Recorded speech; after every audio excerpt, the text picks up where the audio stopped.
Hello, Atticans. The cornerstone of singleness is having unobtainable affections. Today we're diving into the abyss of human relationships with a short tutorial on how to keep from liking someone. I'm Bryce. I'm Spencer, and this is the Science of Singleness on the Adequate Show.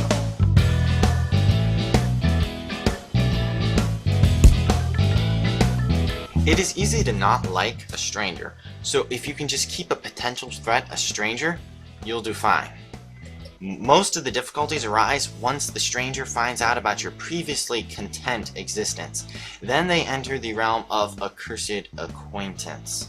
Now, you have to limit contact and avoid thinking about them at all costs. In fact, just think about anything other than the person your mind keeps wandering to. Like rainbows and ponies. No, manly things, if you're a guy, that is.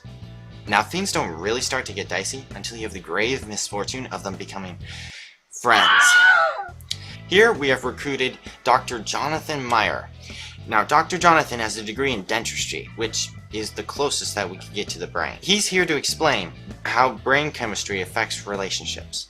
Welcome, Dr. Jonathan.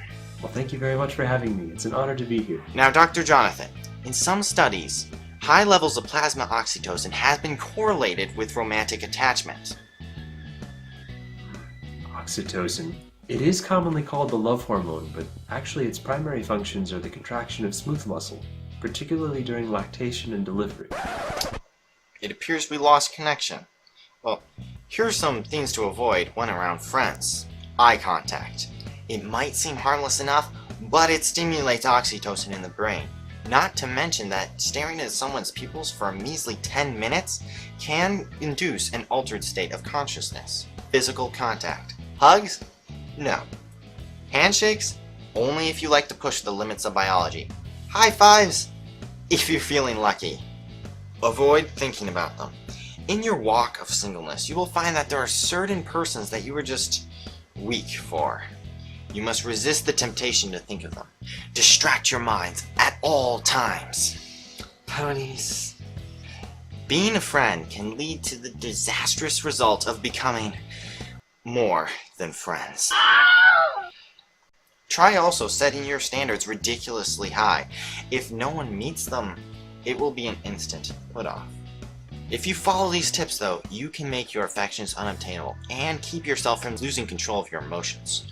Or worse, liking someone. Now, if you faithfully follow all these tips and carefully execute your every thought and action, but still are having trouble controlling your emotions, there's one last stronghold that you can run to.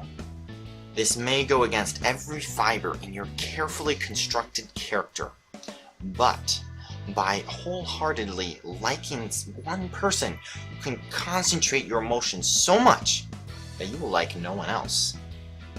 In other words, lose the battle, but win the war. I'm Bryce Mitchell. I'm Spencer. And this has been The Science of Singleness on The Adequate Show.